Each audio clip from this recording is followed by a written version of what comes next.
नमस्कार। कार्यक्रम मुद्दा में आपका स्वागत है। मैं हूं आपके साथ रविंद्र सिंह। आज हम बात करने जा रहे हैं हमास और इजराइल के युद्ध का भारत पर क्या असर पड़ेगा इस विषय को लेकर। दरअसल अभी दुनिया रूस और यूक्रेन युद्ध से संभल नहीं पाई कि एक और जंग शुरू हो गई। इजराइल हमास के बीच जारी जंग ने पूरी दुनिया को संकट के मुहाने पर लाकर खड़ा कर दिया। मिडिल ईस्ट हमेशा से संवेदनशील रहा है। अब इस युद्ध ने दुनिया भर के देशों की चिंता बढ़ा दी है। अगर यह युद्ध लंबा चला तो भारत समेत पूरे विश्व पर इसका असर पड़ेगा। भारत और इजराइल के बीच कारोबारी रिश्ते काफी मजबूत हैं। भारत के साथ इजराइल का कारोबार 10 बिलियन डॉलर से भी अधिक का है। निर्यात 8.5 बिलियन डॉलर का तो आयात 2.3 बिलियन डॉलर। ऐसे में अगर युद्ध लंबा चला तो भारत को अरबों रुपए का नुकसान हो सकता है। भारत में महंगाई बढ़ सकती है और इसका असर नौकरियों पर भी पड़ सकता है। दुनिया का तीसरा सबसे बड़ा तेल आयातक देश होने की वजह से भारत की सबसे बड़ी चिंता कच्चे तेल की कीमतों में बढ़ोतरी को लेकर है। यही वजह है कि पेट्रोलियम मंत्री हरदीप सिंह पुरी ने कहा है कि पूरे मामले पर करीबी नजर बनाकर रखना होगा। खबर देखते हैं, फिर चर्चा आगे बढ़ाते हैं।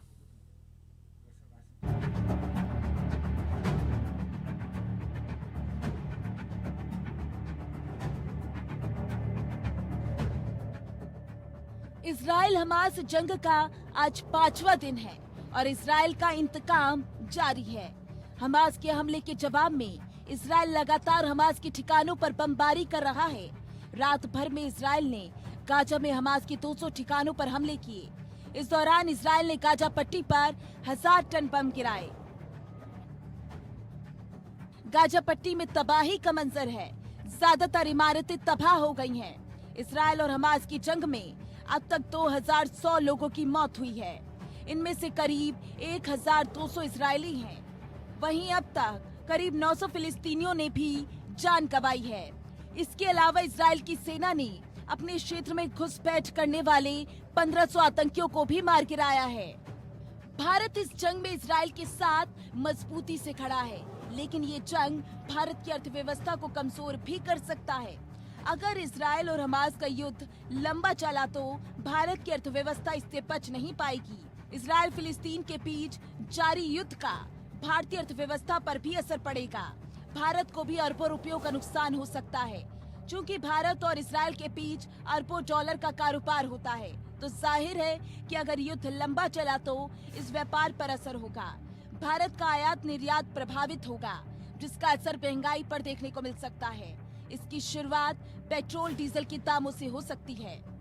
इस युद्ध का सबसे पहले असर कच्चे तेल की आपूर्ति पर पड़ता दिख रहा है। अगर युद्ध पूरे पश्चिम एशिया में फैला और भी देश इसमें शामिल होने लगे तो कच्चे तेल की सप्लाई बाधित हो जाएगी। अगर सप्लाई बाधित हुई तो कीमत पर असर पड़ेगा और तेल के दाम बढ़ने लगेंगे। भारत में पेट्रोल डीजल की कीमतों से बाकी कई चीजों के दाम से लिंक है। माल ढुलाई महंगी हुई तो खाने पीने की चीजें भी महंगी हो जाएंगी। इजराइल के लिए भारत एशिया में तीसरा सबसे बड़ा ट्रेड पार्टनर है। इजराइल की कंपनियों का भारत में निवेश है। युद्ध की स्थिति में ये कारोबार प्रभावित हो सकता है। भारत के साथ इजराइल का कारोबार 100 बिलियन डॉलर से भी अधिक का है। निर्यात 8.5 बिलियन डॉलर का तो आयात 2.3 बिलियन डॉलर का। भारत के साथ इजराइल का कारोबार 10 बिलियन डॉलर से भी अधिक का है। निर्यात 8.5 बिलियन डॉलर का तो आयात 2.3 बिलियन डॉलर है। भारत इजराइल से मोती, हीरे, ज्वेलरी, फर्टिलाइजर्स, इलेक्ट्रॉनिक्स, कंपोनेंट और क्रूड ऑयल खरीदता है। वहीं भारत हीरे, ज्वेलरी, कंज्यूमर इलेक्ट्रॉनिक्स, इंजीनियरिंग बेचता है। इजराइल में भारतीय कारोबारियों ने बड़े निवेश कर रखे हैं। कई भारतीय कंपनियां इजराइल में कारोबार करती हैं। भारत के दिग्गज कारोबारी गौतम अडानी का वहां बड़ा निवेश है। इजराइल के सबसे बड़े पोर्ट हाइफा पोर्ट को लेकर अडानी पोर्ट और गडोड के बीच 1.18 अरब डॉलर की डील हुई है। इजराइल से हथियार खरीदने वाले देशों में सबसे बड़ा खरीदार भारत है। ऐसे में अगर युद्ध लंबा चला तो सामरिक कारोबार पर असर होगा, आयात निर्यात प्रभावित होगा और नुकसान भारत का भी होगा। इस युद्ध के कारण सोने की कीमतें बढ़ सकती हैं। इस संघर्ष के कारण भारतीय शेयर बाजार में गिरावट भी देखने को मिल रही है। चिंता की बात है कि इजराइल हमास युद्ध के चलते भारत से यूरोप तक बनने वाले इकोनॉमिक कॉरिडोर पर संकट के बादल मंडराने लगे हैं, जिसका असर शिपिंग क्षेत्र से जुड़ी कंपनियों के शेयरों पर भी दिखा। उन कंपनियों के शेयरों में गिरावट देखने को मिली, जिन्हें इस कॉरिडोर का बड़ा फायदा मिल सकता है। अगर ये युद्ध लंबा चला तो सिर्फ भारत ही नहीं, ग्लोबल इकोनॉमी पर भी इसका असर देखने को मिलेगा।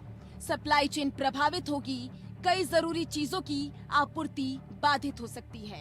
दुनिया की अर्थव्यवस्था पहले ही डांवाडोल चल रही है। अब इस जंग ने खतरे को और भी बढ़ा दिया है। वैश्विक आर्थिक मंदी से अब तक भारत ने खुद को किसी तरह से बचा रखा है, लेकिन अगर ये जंग लंबी खिंची तो भारत के लिए आर्थिक नुकसान से बच पाना मुश्किल होगा।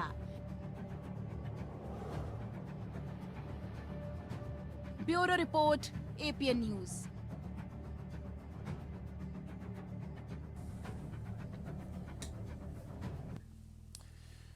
तो खासा असर दो युद्ध जो है वो दुनिया देख रही है और इन युद्धों पर विराम नहीं लग पा रहा। रशिया और यूक्रेन के बीच जो युद्ध हुआ अभी तक खत्म नहीं हुआ है और लंबा खिंचता चला जा रहा है।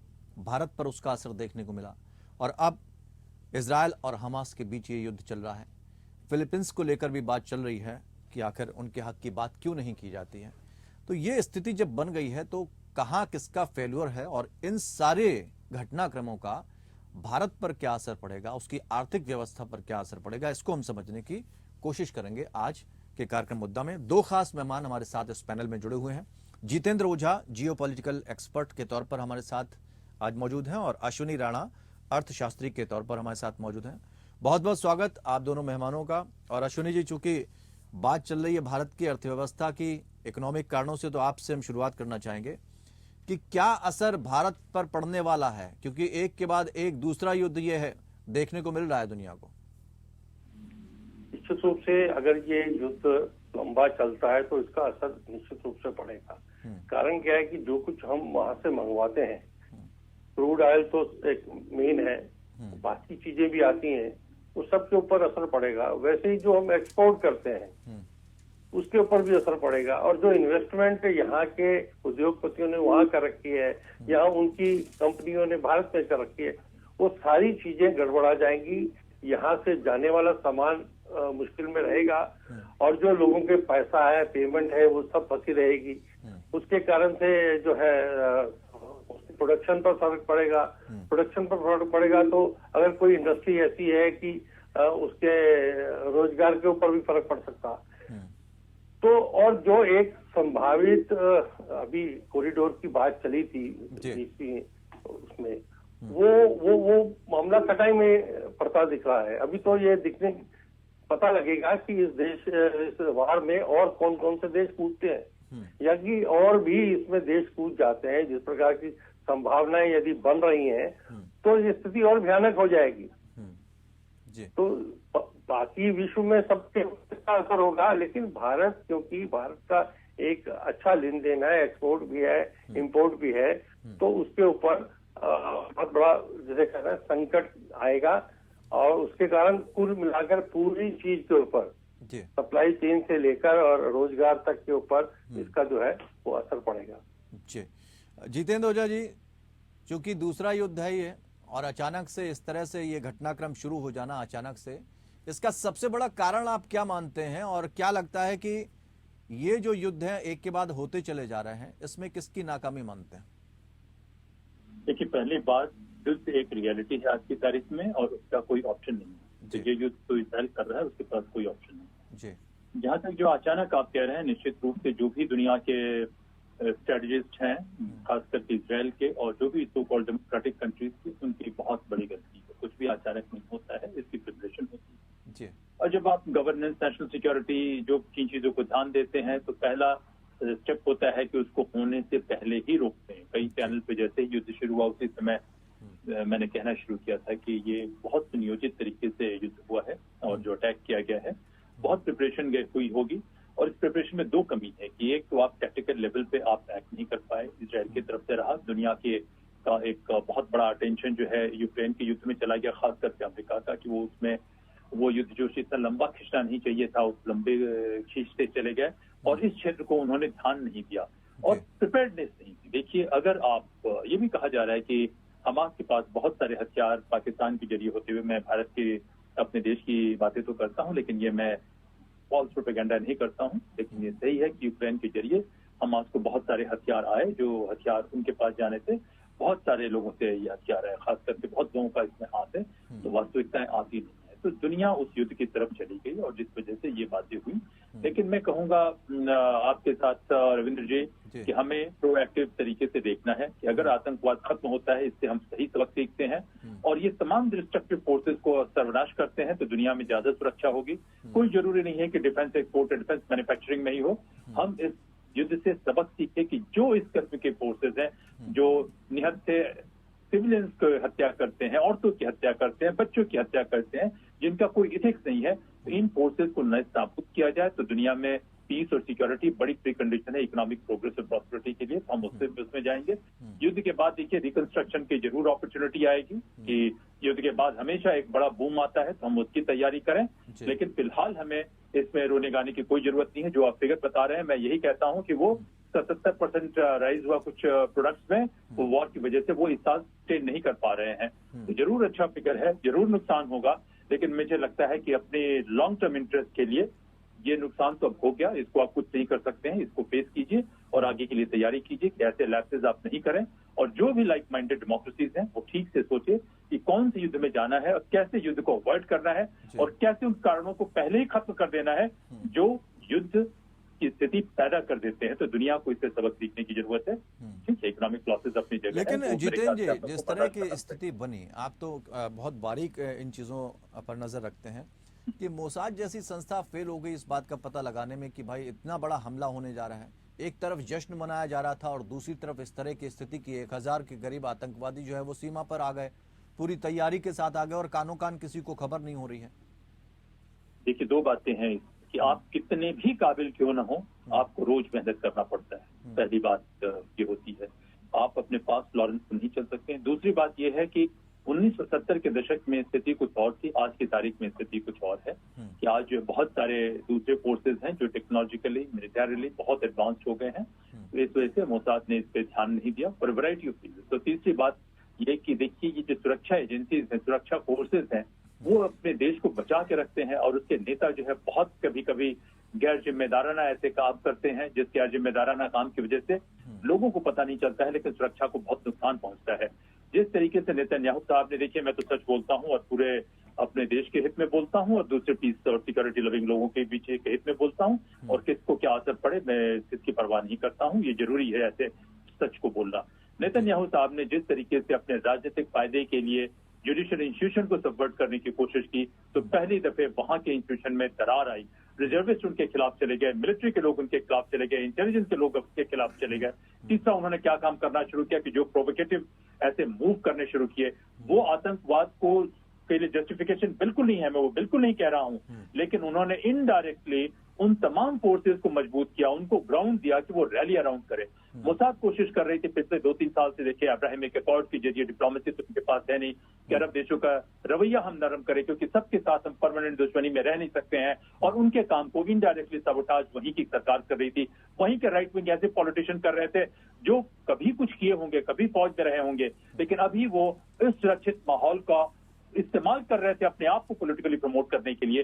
तो मैं समझता हूं कि उन लोगों को भी सोचने की जरूरत है कि मोसाद या एक्सटर्नल इंटेलिजेंस को कभी भी डोमेस्टिक पॉलिटिक्स में बिल्कुल इंटरफेयर नहीं करना चाहिए। अगर वो कहते हैं कि देखिए हमारे राष्ट्रीय सुरक्षा के लिए ये रेड लाइन है, तो नेताओं को उन रेड लाइन का सम्मान करना चाहिए, क्योंकि देश से बड़ा सत्ता नहीं होता है। तो ये सबक मेरे ख्याल से मोसाद की वजह से लोग सीखे और इजराइल सीखे। अगर होता है तो वो जरूर ऐसी स्थिति नहीं आएगी। और तीसरा मैं जो और आखिर में मैं कहूंगा कि जो आपका दुश्मन है वो आपको अटैक करे, अटैक करने की मंशा रखता है, उसके पहले ही आप उसका हाथ तोड़ दे, नहीं तो आपके ऊपर अटैक होगा। आप इंतजार नहीं करें। तो ये हमास प्रमोट हो रहा है, हमास के पास वायलेंट तरीके हैं, हमास के पास हथियार आ रहे हैं, हिजबुल्लाह उधर से जा रहा है, ईरान इधर से कुछ कर रहा है, ईरान को बहुत सारा एड मिला, जिस किसी इसके रिटर्न की वजह से एड नहीं, आप फाइनेंशियल कंसेशंस मिले। इन तमाम चीजों पे मोसाद ने ध्यान नहीं दिया और वहां के लोग अपने पॉलिटिकल उलझनों में इतने उलझ गए कि उन्होंने मोसाद की कैपेसिटी को भी हर्ट किया। तो ये चीजें इतनी आसान नहीं होती है, लेकिन ये बहुत बड़ा सबक है सभी के लिए। रविंद्र जी जी अश्विनी राणा जी, एक बात और समझनी होती किसी भी देश को लेकर, हम ये बात कह सकते हैं कि जब आप कोई प्रोजेक्ट वहां पर लगाने जा रहे हैं, जब आप वहां पर अपने बिजनेसमैन को भेज रहे हैं कि हाँ और भी तमाम काम कर रहे हैं, क्योंकि रेलवे की भी परियोजना है वहां पर, बंदरगाहों के लेकर भी काम कर रहा है, पूरा कॉरिडोर वहां पर तैयार हो रहा है, और चीन के BRI कॉरिडोर के स्पेशली रूप से इसको काट माना जा रहा था। लेकिन जब हमको जमीनी हकीकत भी किसी देश की देखनी होती है, क्या वहां पर हम चूके हैं कि हम सही आकलन नहीं कर पाए स्थितियों का, और हमने पैसा वहां पर लगाने की कोशिश की और अपने रिश्तों को आगे बढ़ाने की कोशिश की? हमें उससे पहले होमवर्क करना चाहिए था। चूकने वाली कोई बात नहीं है। है बहुत सिक्योर्ड कंट्री है, वहाँ की जो व्यवस्था है वो अच्छी नहीं है, वहाँ पर इस प्रकार की कोई बात नहीं आई। लेकिन जैसे अपने हमारे मित्र कह रहे थे कि हमें बाकी चीजों को भी इसके साथ कोरिलेट करना पड़ेगा कि हमने जो इकोनॉमिक कॉरिडोर की बात की, उसके पीछे वो शक्तियां हैं जो कि नहीं चाहती वो इकोनॉमिक कॉरिडोर सक्सेसफुल हो। तो ये जो हमास जो है, हमास कोई इतनी बड़ी ताकत नहीं था, लेकिन इस प्रकार की शक्तियां अगर उसको पीछे से बैकअप करती हैं सिर्फ अपने स्वार्थ के, तो एक तो कारण वो है। हाँ, दूसरा इसीलिए थोड़ा सा रोकना चाहेंगे। इसीलिए हमने सवाल ये किया क्योंकि एक बार जब रूस और यूक्रेन के बीच युद्ध होने जा रहा था तो कहा जा रहा था कि यूक्रेन तो टिक भी नहीं पाएगा, और उसके बाद की स्थिति देख लीजिए, अमेरिका पीछे आकर खड़ा हो गया और आज क्या स्थिति है। वैसे ही अगर हम ये मान के चलें कि अगर हमास कुछ नहीं है और उसके पीछे अगर कोई ताकत खड़ी हो जाती है और उसे समर्थन दे देती है, तो हम इसी आकलन की बात कर रहे हैं कि यहाँ पर हम क्या चूक गए हैं। चूकने वाली बात नहीं है, क्योंकि जिस प्रकार से पूरे विश्व में एक ध्रुवीकरण हो रहा था, उसके अंदर ऐसा नहीं लगता था कि इजराइल जो है ऐसा उसके साथ हो सकता है। लेकिन एक बात और कहता हूँ, वो हमारे देश पर भी लागू होती है। वहां पर देशभक्ति की भावना, देश प्रथम की भावना बहुत है, वो हमारे यहाँ भी है। लेकिन हमारे यहाँ भी कुछ ताकतें, कुछ लोग जो है अपनी स्वार्थ पूरा करने के लिए देश को स्टेक पर लगा देते हैं। उसके कारण से वहां पर भी ये नुकसान हुआ कि मतलब जो नेता है उसको कमजोर करने के लिए इंटरनल कमजोर किया गया, तो उसमें हुआ। लेकिन ये सारी चीजें जब वहां प्रोजेक्ट लग रहे थे तब ऐसा कोई स्थिति नहीं थी। लेकिन अब भी ऐसा नहीं है कि भाई अगर मोसाद के पीछे या ताकत नहीं है, हमास को अगर कोई ताकत मिलेगी तो इजराइल के पीछे भी बहुत, लेकिन हाँ उससे नुकसान जरूर होगा। सिर्फ उन्हीं का नहीं होगा, जो लोग उसमें इन्वेस्ट करेंगे, जो लोग उसके पीछे उनको सपोर्ट करेंगे, उनका भी नुकसान होगा। नुकसान तो सभी का है। लेकिन अब ये स्थिति अगर आ गई है तो उससे निपटना पड़ेगा, और रास्ते और मान लो हम कुछ इजराइल को एक्सपोर्ट कर रहे हैं, तो हमें वो सोचना पड़ेगा कि कहीं और भी उस चीज को हम जो है सप्लाई चेन को हमें चालू रख सकते हैं क्या? जी हमें बी प्लान भी तैयार लेकर चलना पड़ा। जितेंद्र जी, एक आखिरी टिप्पणी आपसे चाहेंगे, क्या संयुक्त राष्ट्र की इसमें अहम भूमिका हो सकती थी? रुकवाया जा सकता था इस युद्ध को, इस पर काबू किया जा सकता था? आखिर ऐसी घटनाएं जो अचानक से शुरू हो जाती हैं, आर्थिक रूप से हर देश पर इसका असर पड़ता है, समीकरण भी बदलते जा रहे हैं, क्या ऐसी भूमिका अपना सकता था संयुक्त राष्ट्र? संयुक्त राष्ट्र की क्षमता के बाहर है। जो जब देशों के अपने वाइटल इंटरेस्ट आ जाते हैं तो वो अपने हिसाब से एक्ट करते हैं। संयुक्त राष्ट्र की एक अहमियत है, मैं ये नहीं इनकार करता, लेकिन जिस किस्म के वेल इंटेंस्ड इंटरेस्ट थे, ईरान का कहें या उसके पीछे तुर्की का कहें या उसके पीछे चाइना का, उसका नहीं है। मैं यही कहूंगा आपके बात से बहुत ब्रीफ में कि देखिए, समस्याओं के डर से आप घर में नहीं बैठ सकते हैं। गलती तो होगी, लेकिन गलती में आप सीखते क्या है, ये बहुत इंपॉर्टेंट है। दूसरी बात मैं कहूंगा कि पूरी दुनिया में जो है ग्लोबल लीडरशिप की जो क्राइसिस हम फेस कर रहे हैं, वो क्राइसिस शायद पहले कभी नहीं, और खास के वेस्ट की तरफ से जो क्राइसिस हम ग्लोबल लीडरशिप की फेस कर रहे हैं, कि जो तरीका होना चाहिए था, वो सबसे मजबूत देश है तो रूस में वो तरीका उन्होंने अख्तियार नहीं किया। जानबूझ के रूस की लड़ाई में वो उसको रूस को चाइना के खेमे में धक्के डाल के लिए जाए जा रहे हैं। आप देखिए, अफगानिस्तान में $85 बिलियन का हथियार छोड़ के चले गए और उसका इनकॉन्क्लूसिव वॉर छोड़ के चले गए। इस्लामिक रेडिकलिज्म को बढ़ाने में उनका बहुत ये रहा। तो मैं समझता हूँ कि एक ऐसा समय आ गया है जिस समय में एक तो मैं मानता हूँ कि भाई इंटेलिजेंस बहुत इंपॉर्टेंट है, इंटेलिजेंस किसी की भी first line of offence and defence होती है, और इंटेलिजेंस का मतलब पाकिस्तानी आईएसआई की तरह नहीं है कि आप ड्रग का धंधा कीजिए और गंदे गंदे काम कीजिए, वो नहीं होता। इंटेलिजेंस का मकसद ये होता है कि लोगों की सुरक्षा कीजिए, अपने देश की सुरक्षा कीजिए। ये तमाम डेमोक्रेटिक देशों को सोचने की जरूरत है कि अपने भीतर के सिस्टम को मजबूत बनाए और बाहर के। हम ग्लोबलाइज्ड वर्ल्ड में रह रहे हैं, अगर वहां पे कहीं पे भी कोई खतरा होता है तो मैं जानता हूं, मैं अर्थशास्त्री जी हैं, ये बताएंगे कि कितना कॉस्ट आप अफोर्ड कर सकते हैं, लेकिन उन तमाम चीजों को मैनेज करने की कोशिश कीजिए। तो मेरे ख्याल से हमें सबक सीख के आगे जाने की जरूरत है। और फेलियर वगैरह तो होते रहते हैं, फेलियर से आप कितना सीखते हैं, अब जो हो गया वो हो गया, उससे सीख के आगे चलने की कोशिश कीजिए। बहुत बहुत शुक्रिया आप दोनों मेहमानों का इस चर्चा में शामिल होने के लिए। और यहाँ समझना होगा, क्योंकि हमें हर घटना जो है वो एक सीख दे जाती है और उससे सीख लेना पड़ेगा। अगर हम ए प्लान की तरफ रुख करते हैं तो हमें अपना बी प्लान भी तैयार रखना होगा, अगर थोड़े से भी घटनाक्रम में समीकरण बदलते हुए नजर आते हैं। लेकिन इस तरह के युद्ध जो है किस बात के संकेत दे रहे हैं, हमें इसे भी समझना होगा, क्योंकि अब इस तरह के युद्ध से, इस तरह के घटनाक्रम से दुनिया दो भागों में बढ़ती नजर आ रही है। फिलहाल इतना ही, नमस्कार।